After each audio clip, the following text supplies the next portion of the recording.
అందరికీ నమస్కారం. ఈరోజు మీ అందరికీ నేను వినిపించబోయే కథ క్షమించవా బావా. రచయిత బొమ్మిడి అచ్చారావు గారు. ఇక కథలోకి వెళితే, కావాలనే నువ్వింత దూరంగా ఉంటున్నావు, నాకిదేం నచ్చటం లేదమ్మాయి గునుస్తూ అన్నాడు శేఖరు. వసుధ కిలకిలా నవ్వింది. పెళ్ళయ్యే వరకు ఈ మాత్రం దూరం అవసరమే కదా, ఆ తర్వాత మీ ఇష్టం వచ్చినట్టు చేసుకోండి నన్ను సిగ్గుపడుతూనే అన్నది. ఇష్టం వచ్చినట్టు అంటే మీరెలా చేయదలుచుకుంటే అలా, ఇంతలోనే సిగ్గెందుకు, నీ మాటల్నే రిపీట్ చేస్తున్నాను, నేను ఎలా చేసినా ఏమీ అభ్యంతర పెట్టకూడదు. ఆహా, అదంతా పెళ్ళైన తర్వాత మాత్రమే, మీరు కావాలనే నన్ను ఇబ్బందిలో పెట్టేస్తున్నారు. చూడమ్మాయి, పెళ్ళయిన తర్వాత చేస్తే తప్పులేని పని పెళ్ళికి ముందు చేస్తే తప్పెలా అవుతుంది అంటే, ఆ పని తప్పులేనిదనేగా అర్థం. ఇదిగో, మీరు మరీ మాటల గారడీలో నన్ను బోల్తా కొట్టించాలని చూస్తున్నారు. తప్పు అనేదానికి నిర్వచనం ఎప్పుడూ ఒకటే. నేను బోల్తా పడను, మీ మాటలకు అసలే పడను. ఏం లాభం లేదు సార్. మరి దేనికి పడతావు? అసలు నేను దేనికి పడను, దేంట్లోనూ పడను. ఛీ, నాకు కోపం వచ్చింది, నే వెళ్ళిపోతున్నాను. లేచి నిల్చున్నాడు శేఖర్. వసుధ కంగారుగా చూసింది అతని వంక. అతని ముఖం సీరియస్గా ఉంది. నిజంగానే కోపం వచ్చినట్టుంది. ప్లీజ్ నా మాట వినిపించుకోరా అయితే. ఈ విషయంలో మాత్రం నువ్వు నా మాట వినాల్సిందే. నీకు నా మీద అపనమ్మకమా? మీ మీద నాకు అపనమ్మకమా? ముమ్మాటికి నమ్మకం లేని చోట ప్రేమకు విలువ లేదు. ప్రేమకు ఆయువు పట్టు నమ్మకం. ఒకరి మీద మరొకరికి విశ్వాసం ఉండాలి. ప్లీజ్, మీ మీద నాకు విశ్వాసం లేదని మాత్రం అనకండి. మీ మీద నాకు పూర్తి విశ్వాసం ఉందని నిరూపించుకోవటానికి నన్నేం చేయమంటారు? ఎందుకు అడుగుతావులే, నువ్వు చెయ్యలేవు. చేస్తాను, ప్రామిస్. అయితే నన్నాపకు, అడ్డు చెప్పకు. నీ మీద కోరికతో వేగిపోతున్నవాణ్ణి. నువ్వంటే నాకు ఎంతో ఇష్టం. మనం శారీరకంగా ఏకంగా కాకపోయినా మానసికంగా ఎప్పుడో ఒకటయ్యాం. శరీరాలు కలిస్తే తప్పేమిటి? అతను సూటిగా ఆమె ముఖంలోకి చూస్తూ అన్నాడు. వసుధ అతని చూపుల్ని ఎదుర్కోలేక కళ్ళు వాల్చుకుంది. ఆమె శరీరం సన్నగా వణుకుతోంది. ఆమె మనసు మంచి చెడ్డల్ని బేరీజు వేస్తోంది. ఆమె ముఖంలో త్వరగా మారుతున్న రంగుల్ని స్పష్టంగా చూశాడు శేఖరు. ఆమె భుజం మీద చెయ్యి వేశాడు. ఆమె సన్నగా ప్రకంపించడాన్ని గ్రహించాడు. రెండో చేతిని రెండో భుజం మీద వేసి ఒక్కసారిగా ఆమెను దగ్గరకు లాక్కున్నాడు. అమాంతం అతని గుండెల మీదికొచ్చి పడిపోయిందామె. ఆమె గుండె వేగంగా కొట్టుకుంటోంది. ఉచ్ఛ్వాస నిశ్వాసాలు బరువెక్కాయి. ముఖం మీద అతని వెచ్చని ఊపిరి ఏదో కొత్త అనుభూతుల్ని, కోరికల్ని రేపుతోంది. శేఖర్ సన్నగా నవ్వుతూ ఆమె నడుం మీద రెండు చేతుళ్ళు బిగించి బలంగా తన గుండెలకు అదుముకున్నాడు. ఆమె బాధతో మూలిగింది. పక్కటెముకలు ఆ అదుటుకు విరిగిపోతాయేమో అనిపించిందామెకు. అయినా బాధగా అనిపించలేదు. శేఖర్ ఆమె ముఖాన్ని తన ముఖానికి దగ్గరగా లాక్కున్నాడు. ఆమె ఎర్రటి పెదాలు అతని పెదాల మీద అతుక్కుపోయాయి. ఆమెలో ప్రకంపనాలు పెదవి నుంచి ముఖమంతా అలుముకొని మెదడుకు చేరి తనువులోని ప్రతి అంగానికి విద్యుత్తును సరఫరా చేశాయి. శేఖర్ ఆమె నడుము కింది నుంచి చేతుల్ని మెత్తగా ఒత్తుతూ ఎక్కడెక్కడో తడుముతున్నాడు. అతని ప్రతి స్పర్శకు ఆమె పులకించిపోతోంది. శరీరం రోమాంచితమవుతోంది. ఆమె అతని చేతుల్ని తోసివేయటానికి ప్రయత్నిస్తోంది. కానీ ఆమె మనసు ఆమెకే ఎదురు తిరుగుతోంది. ఆమె ప్రతిఘటనలో ఏమాత్రం బలం లేదు. ఆ సంగతి అతనికి తెలిసిపోయింది. చిన్నగా నవ్వుతూ చీరకుచ్చిళ్ళ మీద చేయి వేశాడు. వసుధలోని కన్నెపిల్ల సహజంగానే అలర్ట్ అయ్యింది. ప్లీజ్ శేఖర్, వద్దు, నాకెందుకో భయంగా ఉంది. పెళ్ళికి ముందు నాకు ఈ అనుభవం ఇష్టం లేదు.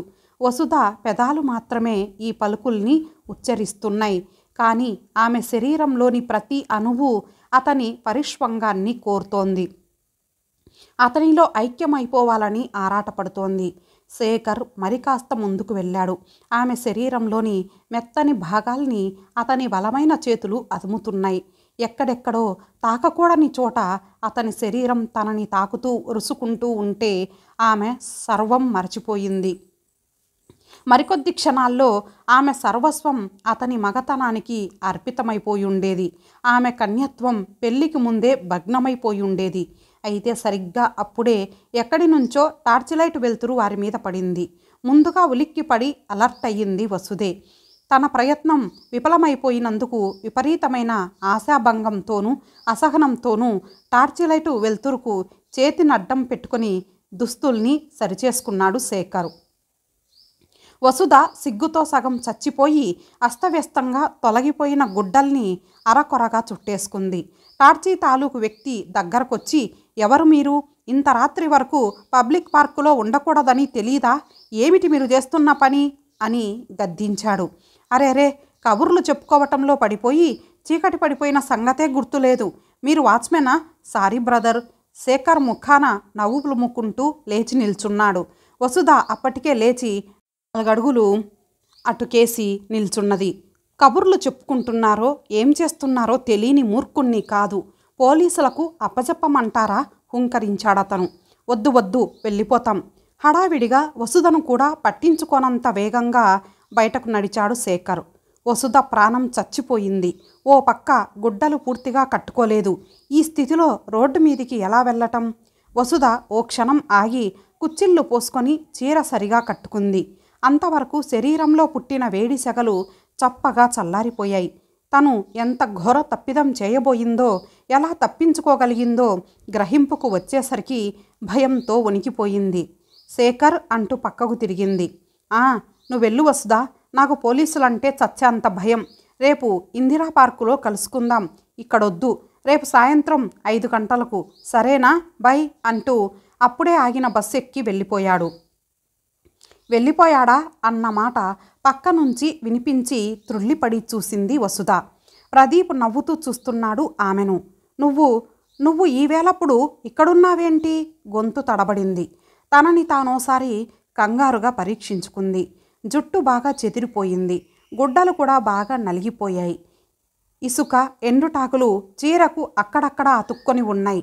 నేను చాలాసేపటి నుంచి మీ ఇద్దరితో పాటు పార్కులోనే ఉన్నాను, చల్లగా చెప్పాడు ప్రదీపు.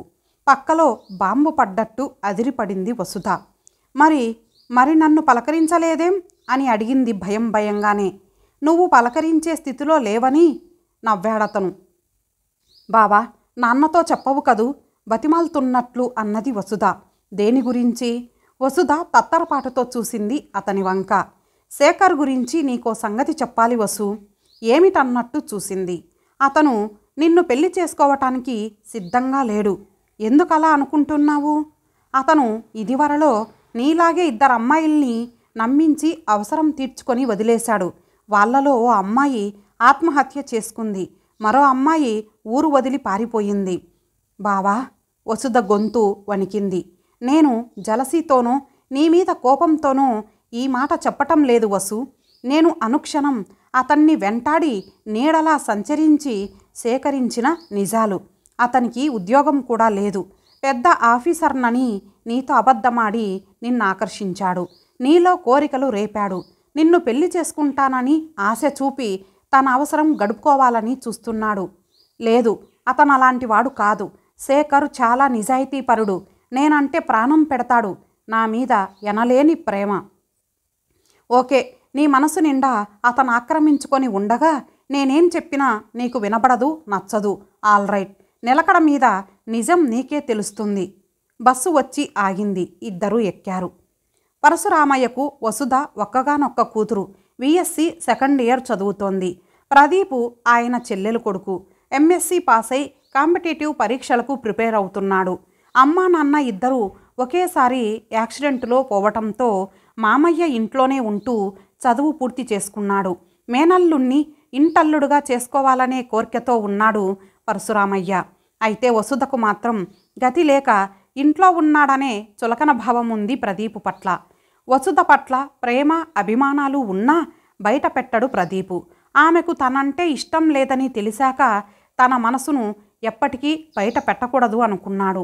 అయితే ఈ మధ్య ఆమె తరచూ ఇంటికి ఆలస్యంగా రావటం, అలంకరణల్లోనూ వేషధారణలోనూ మార్పు రావటం గమనించి ఆమె ప్రేమలో పడి ఉండొచ్చని అనుమానించాడు.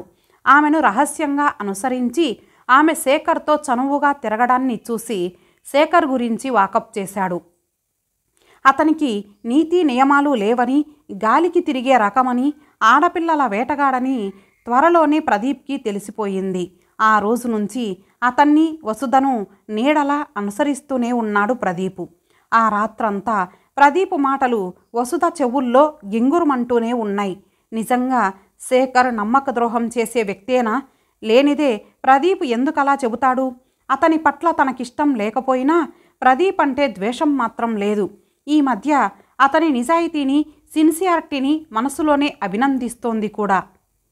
తను ప్రదీప్ని ఎంత తక్కువ చేసి మాట్లాడినా, ప్రవర్తించినా పట్టించుకోడు.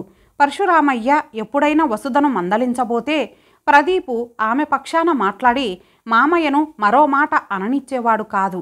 పైగా తన మనసు ఎక్కడ బాధపడుతుందో అని అనునిత్యం జాగ్రత్త పడుతూ తన పట్ల ఎంతో సున్నితంగా, మర్యాదగా ప్రవర్తిస్తాడు. ఒదిగి ఒదిగి ఉంటాడు. ఎందుకో ఆ రాత్రి ఆమె ఆలోచనల్లో మాటిమాటికి ప్రదీప్ చోటు చేసుకుంటున్నాడు. అతని సత్ప్రవర్తన గురించి పదే పదే గుర్తుకొస్తోంది. శేఖర్ గురించి తెలిసినా కూడా తనతో ఏనాడు ఆ విషయం ప్రస్తావించలేదు. తండ్రితో కూడా ఎన్నడూ చెప్పలేదు. శేఖర్ రాత్రి తనని వంచబోయాడా? తన అమాయకత్వాన్ని, అలసత్వాన్ని తెలివిగా తనకనుకూలంగా మార్చుకోబోయాడా?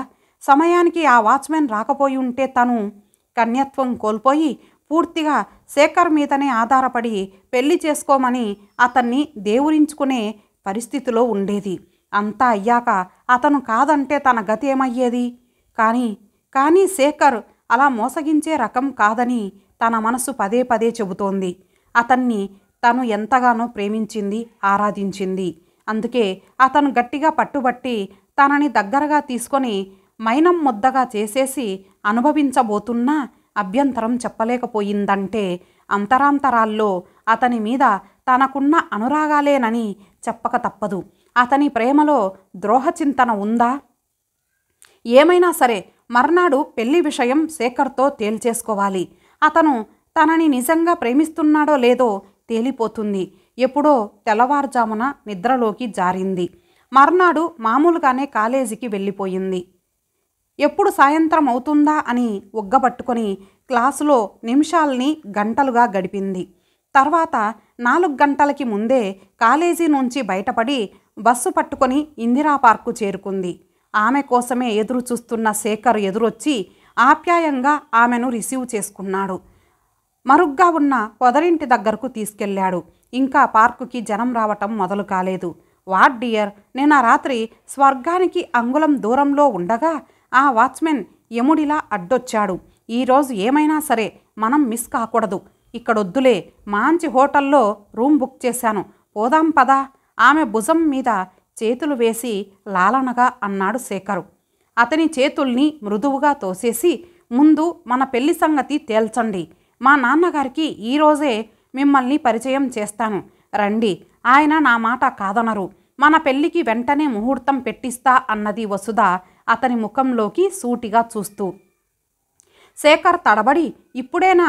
అమ్మో, మీ నాన్నగారిని చూడాలంటే భయం. అయినా మన పెళ్ళికి తొందరేమిటి? పెళ్ళైపోతే ప్రేమించటానికి టైం ఉండదు. పైగా పెళ్ళికి ముందు ఉన్న థ్రిల్ పెళ్ళైపోయాక ఉండదు. పెళ్ళి కాకుండా దొంగచాటుగా అనుభవించే శృంగారంలో అనిర్వచనీయమైన ఆనందం ఉంటుంది అన్నాడు కవిత్వ ధోరణిలో. అంటే ఆ ఆనందం మీకు ముందే తెలుసా? వెంటనే అడిగేసింది వసుధ. నో, నాకు అలాంటి అనుభవాలేం లేవు. నువ్వే నా మొదటి చివరి ప్రేయసివి. పోనీ హోటల్కెందుకులే, ఈ పొదరిల్లే మన పడకటిల్లు, ఇక్కడికెవరూ రారులే అంటూ ఆమెని ఒడిసి పట్టుకొని చటుక్కున మీదికి లాక్కున్నాడు శేఖరు. అతని గుండెల మీద పడబోతూ నిలదొక్కుకొని వెనక్కి అడుగు వేసింది వసుధ. ఏమిటి ఈరోజు బెట్టు చేస్తున్నావు? నిన్న ఎంతో అనుభవం ఉన్నదానిలా అల్లుకుపోయావు. ఇంతలోనే పతివ్రత వేషాల బలవంతంగా ఆమెను కౌగిలించుకోబోయాడు. వసుధకి అతని నిజస్వరూపం అర్థమైపోయింది. అతను అంత పచ్చిగా మాట్లాడుతుంటే అసహ్యం వేసింది. సిగ్గు వేయటం లేదు అలా మాట్లాడటానికి? నన్ను ముట్టుకోకు, పక్కకు తొలుగు అన్నది సీరియస్గా. శేఖర్కి ఆమెలో వచ్చిన మార్పు, ఆమె మాట తీరు వెంటనే అర్థమైపోయాయి.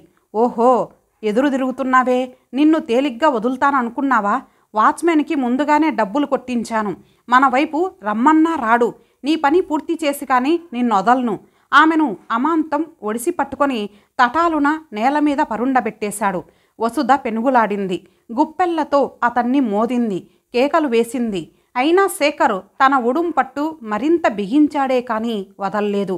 ఆమె ముఖం మీదకు వంగి ఆమె పెదాలను కొరకబోయాడు. సరిగ్గా అప్పుడే ఎవరో వెనక నుంచి బలంగా అతని జుట్టు పట్టుకొని పైకి లేపి ముఖం మీద గట్టిగా చరిచారు. శేఖర్కి దిమ్మ తిరిగిపోయింది ఆ దెబ్బతో. తల తిప్పి చూశాడు. ఎదురుగా ప్రళయ భయంకర రూపంలో ప్రదీపు. అంతలోనే మరో 4 దెబ్బలు తగిలించాడు ప్రదీపు. శేఖర్ అతన్ని ఎదుర్కోబోయాడు. కానీ ప్రదీపు అతన్ని ఒక్క అంగుళం కూడా బెసగనివ్వకుండా కాళ్లతోనూ చేతులతోనూ కుమ్మేశాడు. అతన్ని ఎదిరించే శక్తి తనకు లేదని శేఖర్కు అర్థమైపోయింది. 2 చేతులు జోడించి ప్రదీప్కి దండం పెట్టేశాడు. ప్రదీపు అతని తలను ఇనపరాడ్సు వంటి తన మోచేతుల మధ్య ఇరికించి ఊపిరి తిరగనివ్వకుండా చేసి మళ్ళీ మరో ఆడపిల్ల వంక కన్నెత్తి చూడనని ప్రమాణం చేయి అన్నాడు. బుద్ధొచ్చింది, మరే ఆడపిల్ల వంక చూడను, నన్ను వదిలేయండి అంటూ లెంపలేసుకున్నాడు శేఖరు. పోయి బుద్ధిగా బతుకు. మరోసారి ఏ ఆడపిల్లతోనైనా కనిపించావంటే నీ కాళ్ళు విరగ్గొట్టి చేతిలో పెడతాను పట్టు వదిలేశాడు ప్రదీపు. అతను వదిలిందే తడవుగా వెనక్కు తిరిగి చూడకుండా పారిపోయాడు శేఖరు. బావా, అవమానంతోనూ సిగ్గుతోనూ ప్రదీపు వంక చూడలేకపోయింది వసుధ. నువ్వు చెప్పింది అక్షరాల నిజం. వాడు నన్ను పాడు చెయ్యాలని చూశాడు రాస్కెల్. ఇంత దుర్మార్గుడని, నయవంచకుడని కల్లో కూడా ఊహించలేదు అన్నది పశ్చాత్తాపం నిండిన స్వరంతో. వాడు నిన్ను పాడు చెయ్యాలని ప్రయత్నించటం ఇది 2సారి. చల్లగా చెప్పిన ప్రదీపు వంక నిర్ఘాంతపోయి చూసింది వసుధ. అంటే నిన్న పబ్లిక్ గార్డెన్లో జరిగిందంతా ఆమె నోటి నుంచి మాటలు రాలేదు. అంతా కాకపోయినా కొంత చూశాను, మరికొంత ఊహించాను. శేఖర్ నీ మీద అత్యాచారం చేయబోతున్నాడని గ్రహించాను. అందుకే వాచ్మెన్ని పంపి అతని ప్రయత్నాన్ని భగ్నం చేశాను చెప్పాడు ప్రదీపు. బావా, 2 చేతులెత్తి నమస్కారం చేసింది వసుధ. నేనంటే నీకు అసహ్యం వేయటం లేదు? లేదు, నీ అమాయకత్వానికి జాలేస్తోంది. నిన్ను నా హక్కున చేర్చుకొని ఓదార్చాలనిపిస్తోంది. నిన్ను నా దారిని చేసుకోవాలనిపిస్తోంది. వసుధ కళ్ళు విప్పార్చి ఆశ్చర్యంగా చూసింది అతని వంక. ఇంత జరిగాక కూడా నన్ను పెళ్లి చేసుకోగలవా? నీకభ్యంతరం లేకపోతే నవ్వాడు ప్రదీపు. ఒక్కసారిగా సుడిగాలిలా అతన్ని అల్లుకుపోయి ఏడ్చేసింది వసుధ. బావా, నువ్వు మనిషివి కాదు, దేవుడివి. నన్ను, నా తొందరపాటును క్షమించు. నీ పట్ల నేను అమానుషంగా ప్రవర్తించాను. నువ్వు పెద్ద మనసుతో మన్నించావు. ప్రదీపు ఆమెను అపురూపంగా దగ్గరకు తీసుకొని ఆప్యాయంగా వెన్ను నిమిరాడు. ఇంతటితో ఈ కథ సమాప్తం. మరొక మంచి కథతో కలుద్దాం. అంతవరకు సెలవు. నమస్తే.